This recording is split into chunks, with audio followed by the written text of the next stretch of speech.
Students, welcome back to teaching booth. आज की class में हम डिस्कस करेंगे चैप्टर 1 रियल नंबर की first exercise 1.1। So let's see इस एक्सरसाइज का फर्स्ट क्वेश्चन क्या है। सो फर्स्ट क्वेश्चन है use Euclid's division algorithm to find the HCF. इस क्वेश्चन में जितने पार्ट्स हमें गिवन है हमें उनका एचसीएफ फाइंड करना है यूजिंग यूक्लिड्स डिवीजन एल्गोरिथम। अब कुछ देर के लिए भूल जाते हैं कि यूक्लिड्स डिवीजन एल्गोरिथम के बारे में लास्ट कंसेप्ट में हमने क्या सीखा था। हमने एचसीएफ निकालने के कुछ मेथड्स डिवाइस किए थे, उसमें से एक मेथड था लॉन्ग डिवीजन मेथड। सो अभी हम इस क्वेश्चन को लॉन्ग डिवीजन मेथड से सॉल्व करते हैं। ठीक, चलिए स्टार्ट करते हैं। पहला पार्ट है 135 एंड 225।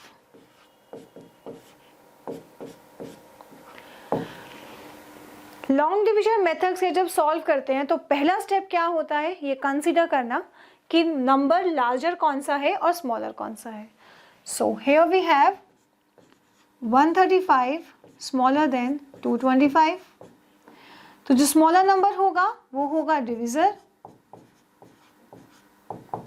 और जो लार्जर नंबर होगा वो रखेंगे हम डिविडेंड प्लेस पे। डिविडेंड कौन सा नंबर होता है? डिविडेंड वो नंबर जिस नंबर को डिवाइड किया जा रहा है। तो यहाँ हम 225 को डिवाइड कर रहे हैं, सो 225 आया डिविडेंड प्लेस पे।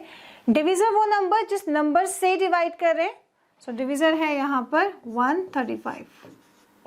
डिवाइड किया दोनों को, 135 1 सा 135, रिमाइंडर आया हमारे पास 90। क्या डिवीजन यहाँ कंप्लीट हो गया? नहीं। लॉन्ग डिवीजन मेथड में हम अपना डिवीजन तब तक कंटिन्यू रखते हैं जब तक हमें रिमाइंडर प्लेस पे 0 नहीं मिल जाता, और यहाँ हमें रिमाइंडर 90 मिला है। इट मीन्स डिवीजन कंटिन्यू रहेगा। अब कंटिन्यू किस नंबर से रहेगा? जिस नंबर से हमने अभी डिवाइड किया। तो जो प्रीवियस डिविजर था अब वो यहाँ आके बन जाएगा न्यू डिविडेंड। अब 135 को 90 से डिवाइड किया, 90 1 सा 90, माइनस किया, वी गेट रिमाइंडर 45। क्लियर? अब हमें रिमाइंडर दोबारा 0 के इक्वल नहीं मिला है, डिवीजन स्टिल कंटिन्यू रहेगा। अब कंटिन्यू रहेगा जिस नंबर से डिवाइड किया था, दैट इज 90। जो प्रीवियस डिविजर था अब दोबारा से न्यू डिविडेंड बन गया। 45 इंटू 2 90, 90 माइनस 90 0। अब हमें रिमाइंडर प्लेस पे मिल गया 0। अब जब जिस नंबर से डिवाइड करके रिमाइंडर 0 मिलता है वही नंबर होता है एचसीएफ। ठीक है, सो 135 और 225 का एचसीएफ होगा 45। क्यों? क्योंकि रिमाइंडर हमें 0 तभी मिला जब हमने 45 से डिवाइड किया। तो जो लास्ट डिविजर होगा वही होगा HCF. So HCF of 135 and 225 is 45। Clear? अब हमने जो यहाँ डिवीजन है वो वर्टिकली परफॉर्म किया है। ठीक है, क्या हम इसे डिवीजन को हॉरिजॉन्टली फॉर्म में लिख सकते हैं? बिल्कुल लिख सकते हैं, डिवीजन चेक रूल में। और डिवीजन चेक रूल क्या पढ़ा था हमने लास्ट क्लास में? Dividend is equal to divisor multiply by quotient plus remainder. Clear? अब डिविडेंड प्लेस पे है 225, डिविजर प्लेस पे 135, क्वोशिएंट 1, रिमाइंडर 90। अगेन डिवाइड करा, डिविजर बन गया डिविडेंड, जो रिमाइंडर था वो आ गया डिविजर प्लेस पे, क्वोशिएंट 1, रिमाइंडर अगेन हमें 0 नहीं मिला, 45 था, दोबारा से डिवाइड करा, डिविजर बन गया डिविडेंड, रिमाइंडर 45 बन गया डिविजर इनटू क्वोशिएंट 2, रिमाइंडर आया 0। अब जिस स्टेप में हमें रिमाइंडर प्लेस पे 0 मिला उस ही स्टेप का डिविजर प्लेस पे लिखा हुआ नंबर एचसीएफ होगा। यही हमने पढ़ा है कि जो लास्ट डिविजर है वही है एचसीएफ, जो लास्ट डिविजर है वही है HCF.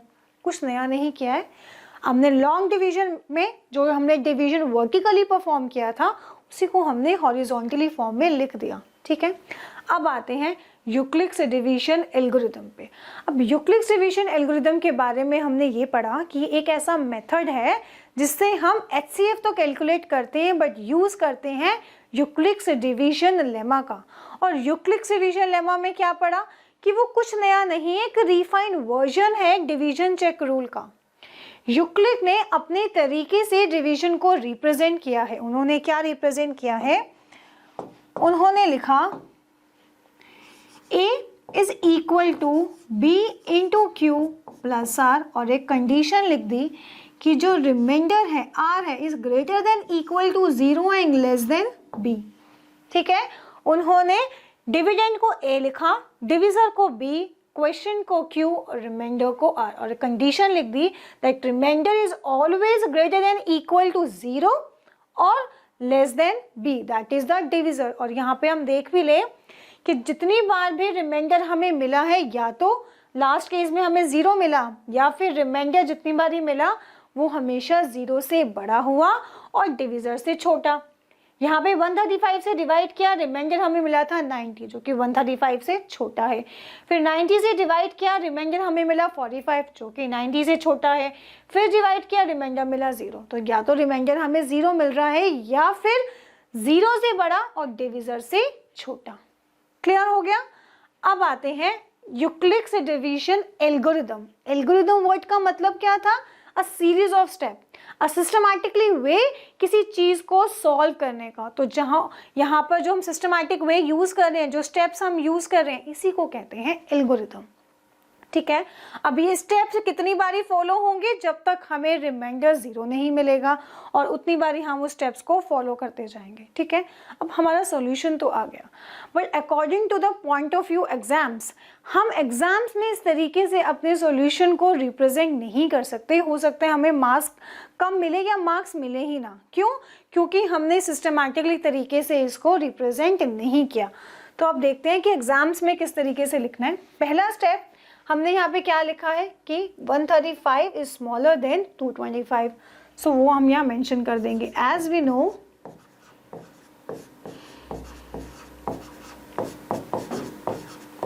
That 135 is smaller than 225। ठीक, यूज किसका कर रहे हैं? यूक्लिड्स डिवीजन लेमा का। सो मेंशन करेंगे according to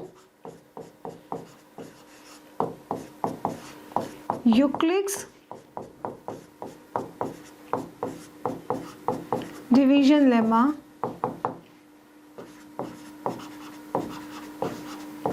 Euclid's division lemma क्या है? A is equal to B into Q plus R, where R is greater than equal to 0 and less than B। अब हमने डिवाइड किया, A place पर लिखा 225 जो कि डिविडेंड है और B प्लेस पे क्या है? 135, दैट इज द डिविजर। अब हमने दोबारा डिवाइड क्यों किया था? क्योंकि रिमाइंडर 0 नहीं मिला था। तो वो रीजन मेंशन करेंगे, since the remainder is 90 which is not equal to 0, so we apply Euclid's division lemma. मैं EDL लिख रही हूँ, आपको फुल लिखना है यूक्लिड्स डिवीजन लेमा। ठीक है, हमने दोबारा से यूक्लिड्स डिवीजन लेमा अप्लाई करा। अब हमने A प्लेस पे क्या रखा? डिविडेंड 135 और B प्लेस पर डिविजर 90। दोबारा से हमने डिवाइड किया क्योंकि रिमाइंडर हमें 45 मिला है, 0 नहीं मिला। तो हम अगेन रीजन मेंशन करेंगे, again remainder is not equal to 0, so we repeat the previous step।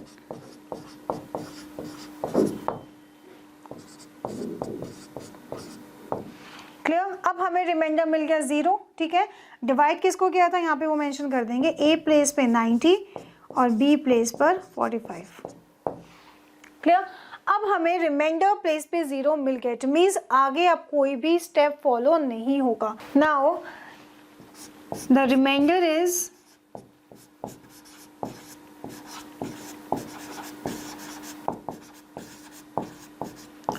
Reminder is 0। अब रिमाइंडर जब 0 मिल गया, इट मीन्स आगे कोई भी स्टेप फॉलो नहीं होगा। So the procedure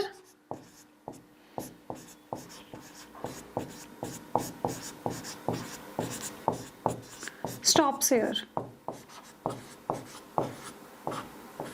ठीक है, अब प्रोसीजर तो यहाँ पे स्टॉप हो गया। अब HCF कैसे निकालेंगे? अब हम लिखेंगे since the last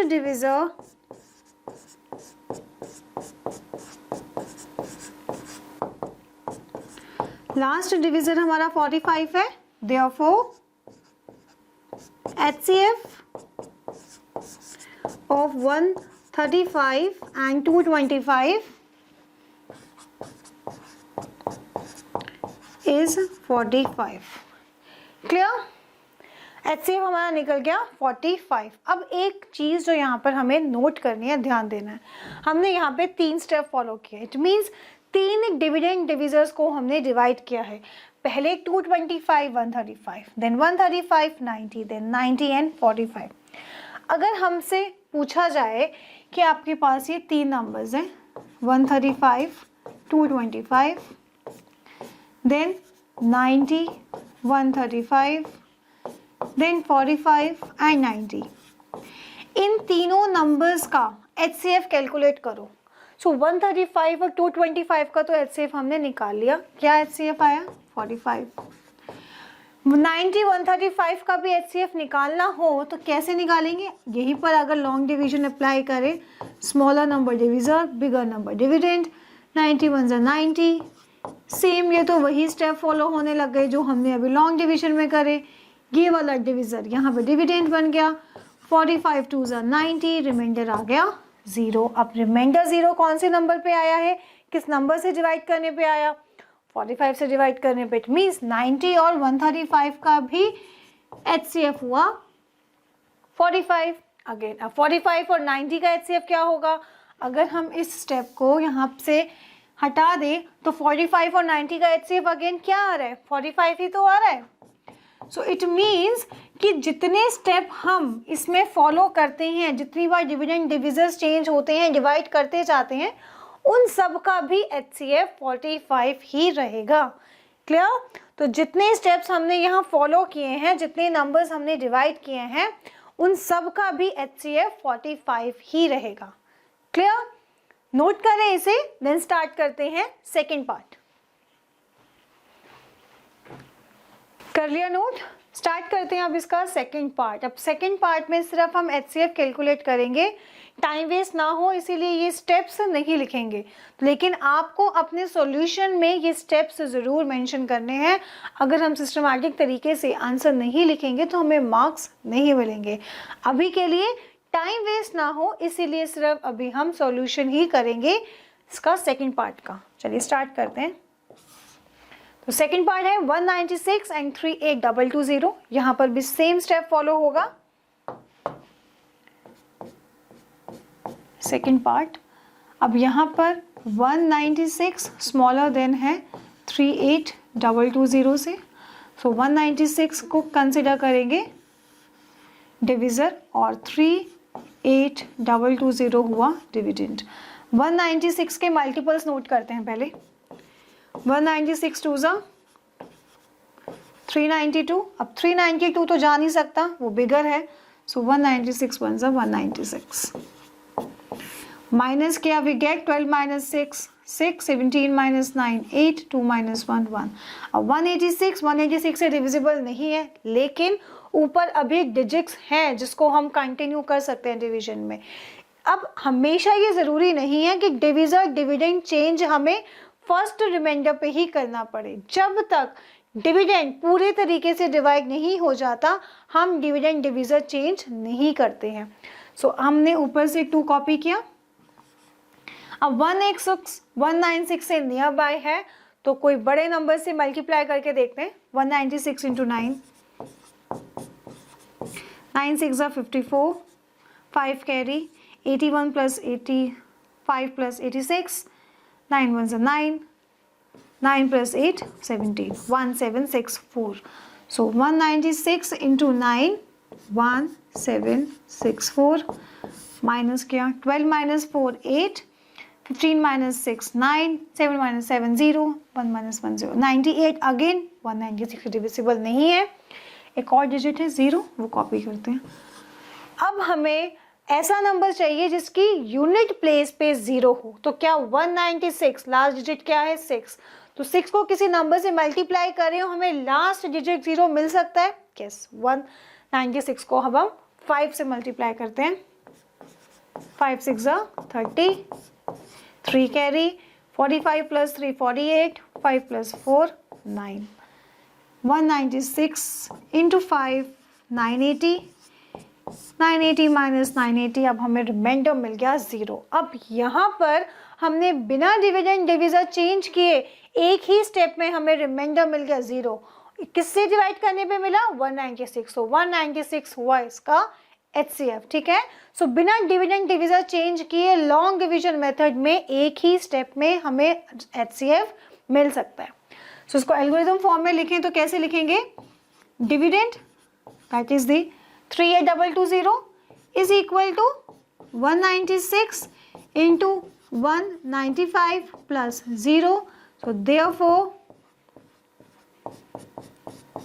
HCF of 196 and 38220 is 195. Note कर लें इसको, देन हम स्टार्ट करते हैं इसका थर्ड पार्ट। कर लिया नोट, अब स्टार्ट करते हैं इसका लास्ट पार्ट। लास्ट पार्ट में है 867 एंड 255। अब यहाँ पर 867 इज लार्जर देन 255, सो 255 हुआ डिविजर और 867 हुआ डिविडेंड। अब 255 के मल्टीपल्स नोट करते हैं।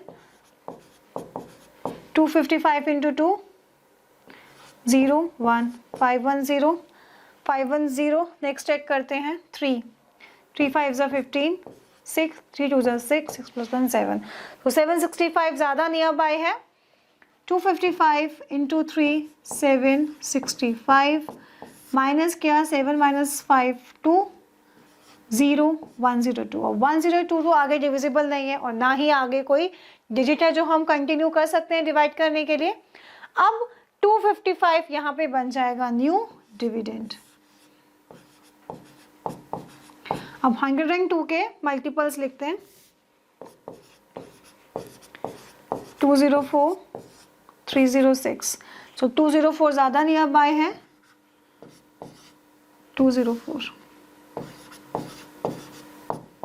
माइनस किया वी गेट 51, अगेन 51 डिविजिबल नहीं है तो 12 से प्रीवियस डिविजर यहाँ पर डिविडेंड बन जाएगा।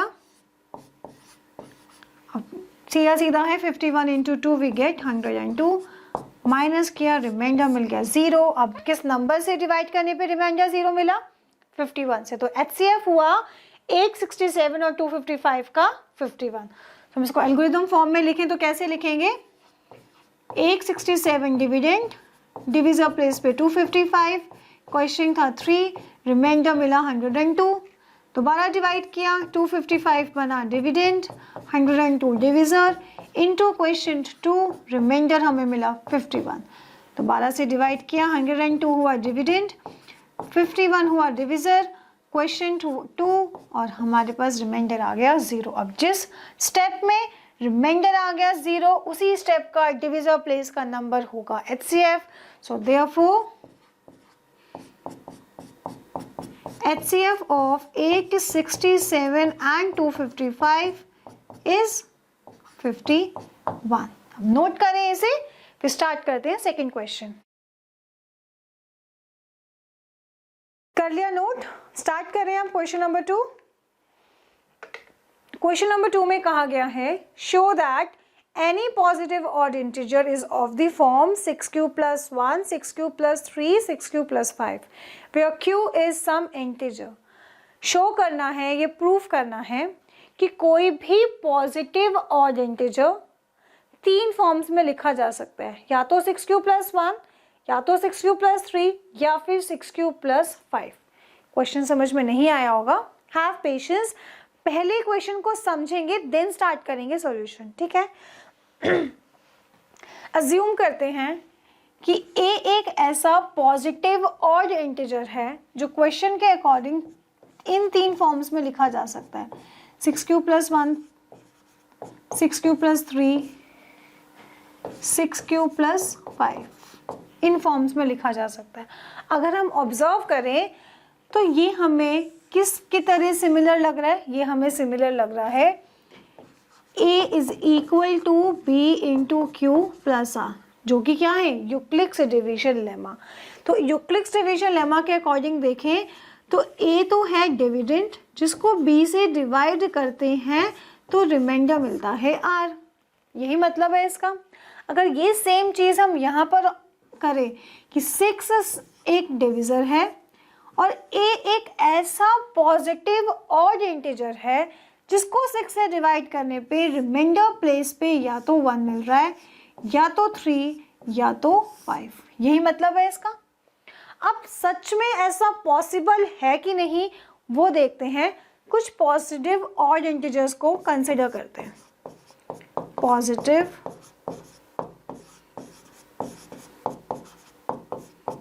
Odd integers, positive odd integers कौन से होंगे? 1, 3, 5, 7, 9, 11, 13, 15, 17, 19 एंड सो ऑन। अब देखते हैं डिवाइड करके क्या सच में हमें रिमाइंडर सिर्फ ये 3 केसेस ही मिल सकते हैं।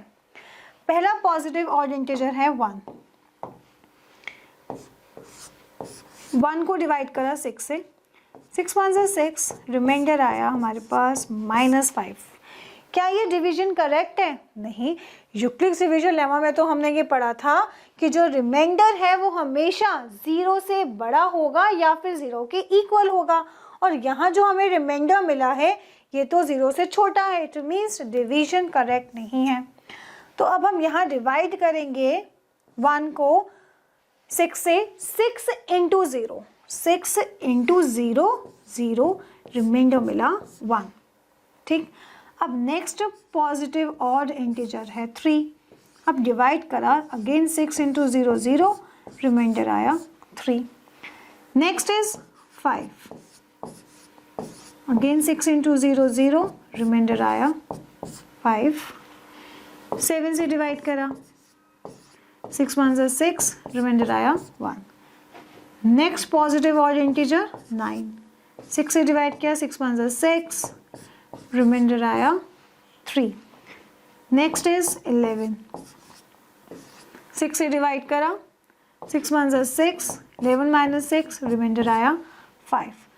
नेक्स्ट पॉजिटिव ऑड इंटीजर 13, 13 से डिवाइड किया, 6 2 = 12, रिमाइंडर आया 1। अब यहाँ पे रिमाइंडर्स को ऑब्जर्व करते हैं। हमें रिमाइंडर में कौन कौन से नंबर्स मिल रहे हैं? हमें रिमाइंडर में मिल रहा है 1 3 5, 1 3 5, अगेन 1। अगर कंटिन्यू करें तो सेम हमें यहाँ पे भी 1 3 5 ही मिलता चला जाएगा। तो ये तो भैया प्रूव हो गया कि हाँ, किसी भी पॉजिटिव ऑड इंटीजर को 6 से डिवाइड करेंगे तो रिमाइंडर सिर्फ 3 ही मिल सकते हैं, या तो 1, या तो 3, या तो 5। अब चेक करते हैं क्या ये केस सिर्फ ऑड के लिए ही पॉजिटिव है, इवन के लिए नहीं। चेक करते हैं। अब इवन पॉजिटिव इंटीजर्स लेते हैं। पहला 2, डिवाइड करा 6 से, 6 0 0, रिमाइंडर आया 2।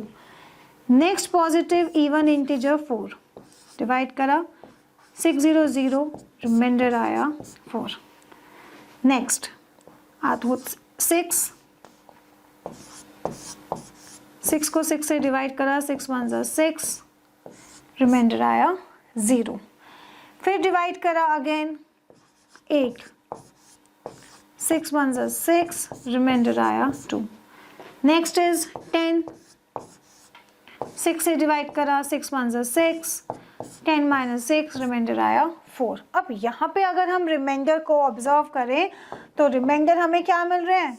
2 4 0, 2 4। अब आगे भी अगर करते जाए, नेक्स्ट क्या होता है? 12 होता है।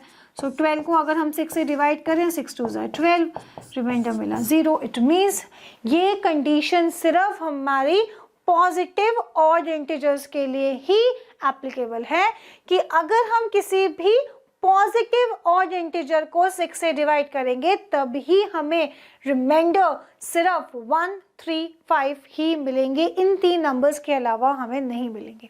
तो ये स्टेटमेंट बिल्कुल करेक्ट है। अब इसे प्रूव करके दिखाना है, शो करके दिखाना है, ठीक है। अब स्टार्ट करते हैं सॉल्यूशन। तो यहाँ पर हम यूक्लिड्स डिवीजन लेमा का यूज करेंगे। सो अज्यूम करते हैं let A be any positive integer, any positive integer. अब आप सोच रहे होंगे अभी तो सॉल्यूशन समझते हुए हमने ये देखा कि ए को तो आपने अज्यूम किया था कि पॉजिटिव ऑड इंटीजर है, बट यूक्लिड्स डिवीजन लेमा में तो ऐसा कुछ मेंशन नहीं होता ना कि ए पॉजिटिव ऑड होना चाहिए या इवन होना चाहिए। ए तो कोई भी नंबर हो सकता है, पॉजिटिव भी, सॉरी ऑड भी और इवन भी। इसीलिए हम यूक्लिड्स डिवीजन लेमा के अकॉर्डिंग ए तो कोई भी पॉजिटिव इंटीजर हो सकता है and b is equal to 6. Now according to Euclid's division lemma,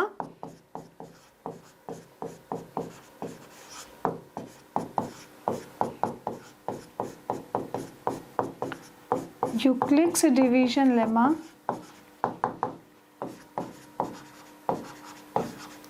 Euclid's division lemma क्या है? A is equal to B into Q plus R, where R is greater than equal to 0 and less than B. So हम लिख सकते हैं, so we can write here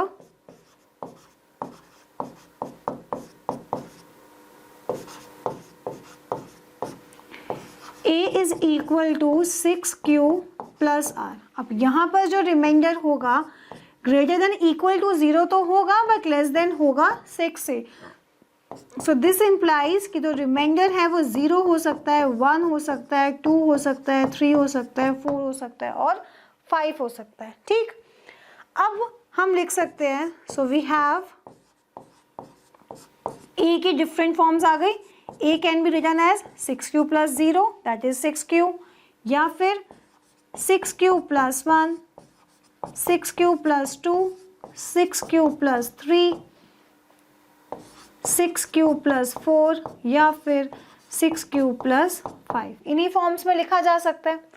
अब हम observe करते हैं, if A is in the form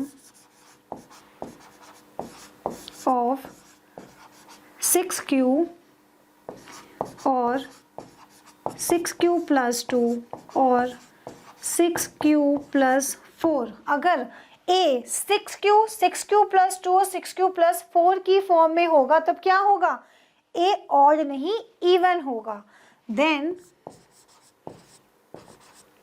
A will be a positive even integer.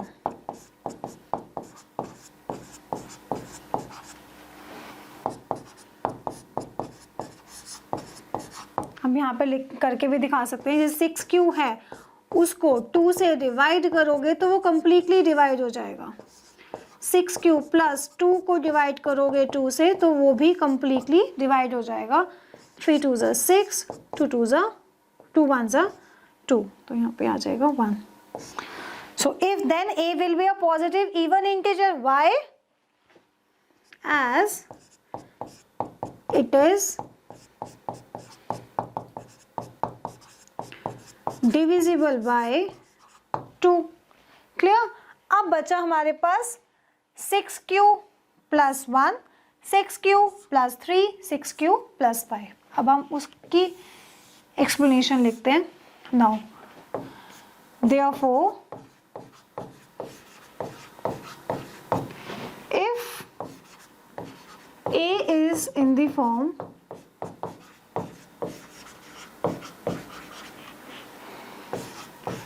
Six Q plus 1 और 6Q plus 3 और 6Q plus 5, then it will be a positive odd integer. Odd integer, और यही हमें यहाँ पर show करके दिखाना था। क्लियर? नोट करें इसे, देन स्टार्ट करेंगे नेक्स्ट क्वेश्चन। हो गया क्वेश्चन नंबर 2 नोट। स्टार्ट करते हैं आप क्वेश्चन नंबर 3। क्वेश्चन नंबर 3 में बोला गया है an army contingent of 616 members is to march behind an army band of 32 members in a parade. The two groups are to march in the same number of columns.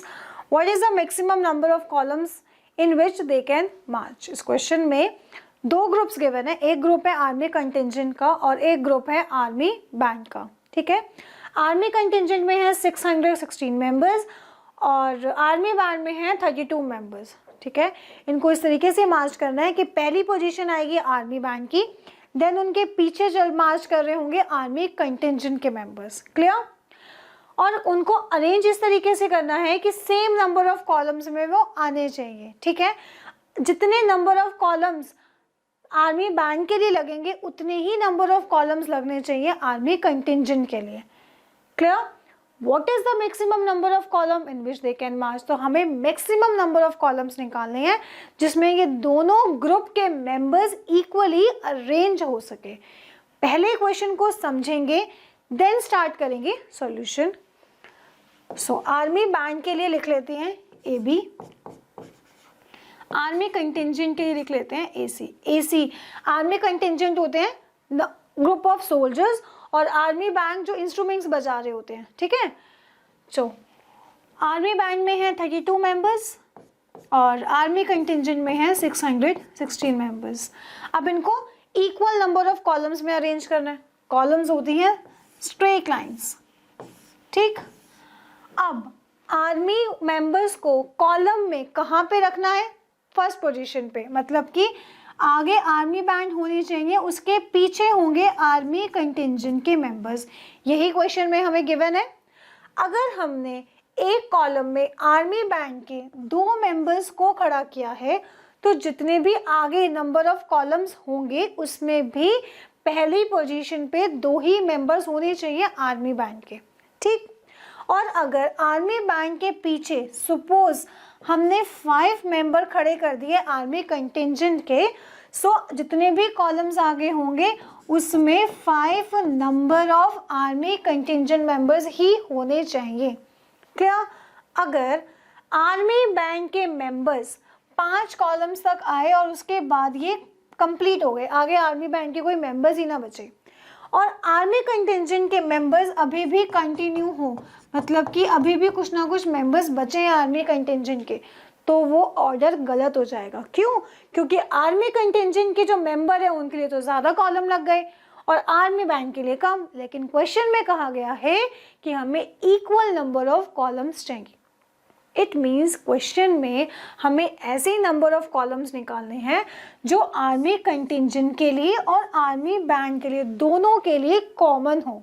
ठीक है, जितने number of column army band के लिए लगे उतने ही number of columns army contingent के लिए भी लगने चाहिए। सो हमें निकालना है इसके अंदर कॉमन, और कॉमन क्या निकालना है? Maximum common. तो मैक्सिमम कॉमन मतलब कि हाईएस्ट कॉमन फैक्टर। हमें इस क्वेश्चन में HCF निकालेंगे, then maximum number of columns आ जाएंगे जिसमें ये दोनों इक्वली अरेंज हो सके। क्लियर? अब स्टार्ट करते हैं इसका सॉल्यूशन। सो क्या क्या गिवन है क्वेश्चन में, पहले वो लिख लेते हैं। Number of members in an army contingent.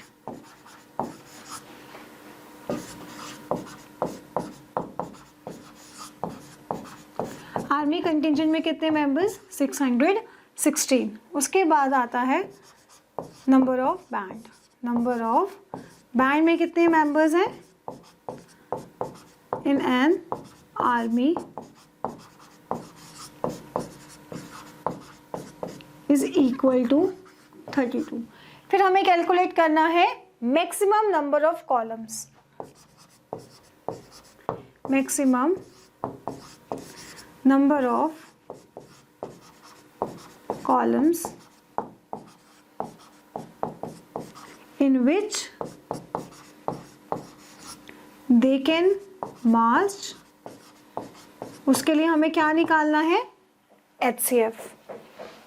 So maximum number of columns निकलेगा जब हम इन दोनों का HCF निकालेंगे। सो हम यूज़ करेंगे यूक्लिड्स डिवीजन एल्गोरिदम का, क्योंकि 10th क्लास में हमने यही पढ़ना है। तो हर क्वेश्चन 10th क्लास में जो भी HCF से रिलेटेड क्वेश्चन होगा उसमें यूक्लिड्स डिवीजन एल्गोरिदम ही यूज़ होगा, ठीक है। Now according to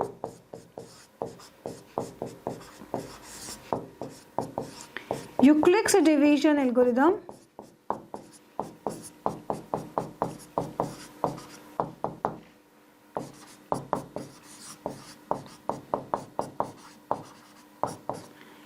we have A is equal to क्या होगा, लार्जर नंबर और B स्मॉलर नंबर। अब इनका HCF कैलकुलेट कर लेते हैं। 616 डिवाइडेड बाय 32, 32 के मल्टीपल्स लिख लेते हैं। 64 तो जा नहीं सकता, 32 1 सा 32, 11 माइनस 2 9, 5 माइनस 3 2, 296। अब 296 को डिवाइड करना है 32 से। 32 को हम 9 से, 9 2 से 18, 288 माइनस करा, 16 माइनस 8 8। अब 8 तो 32 से डिविजिबल नहीं है, सो 32 अब यहाँ पर न्यू डिविडेंड बन जाएगा। 8 4 ज़ा 32। अब रिमाइंडर मिल गया 0। अब किस नंबर से डिवाइड करने पे हमें रिमाइंडर 0 मिला है, 8। तो 8 होगा 616 और 32 का HCF। सो अब इसको एल्गोरिथम फॉर्म में लिख लेते हैं। A is equal to, now according to Euclid's division algorithm, 616 is equal to 32 into 19, reminder मिला हमें 8। now हम सेम रीजन लिखेंगे कि since रिमाइंडर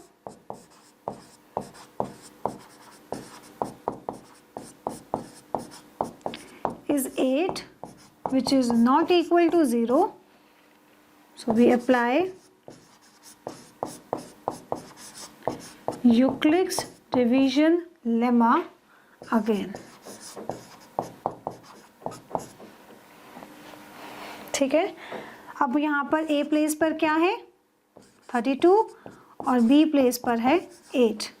हमने डिवाइड करा, we get 32 is equal to 8 into 4 plus 0। अब रिमाइंडर हमें 0 मिल गया। Now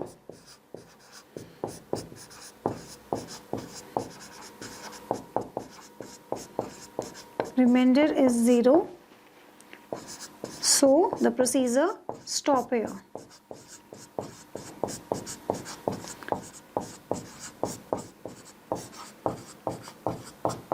stops here.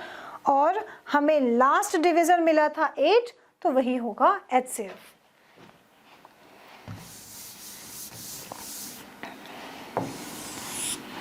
So since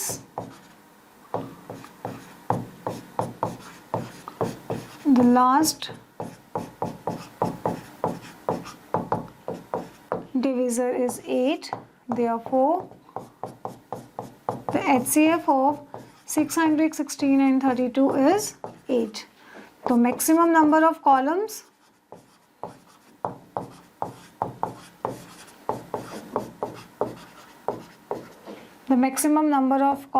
in which they can march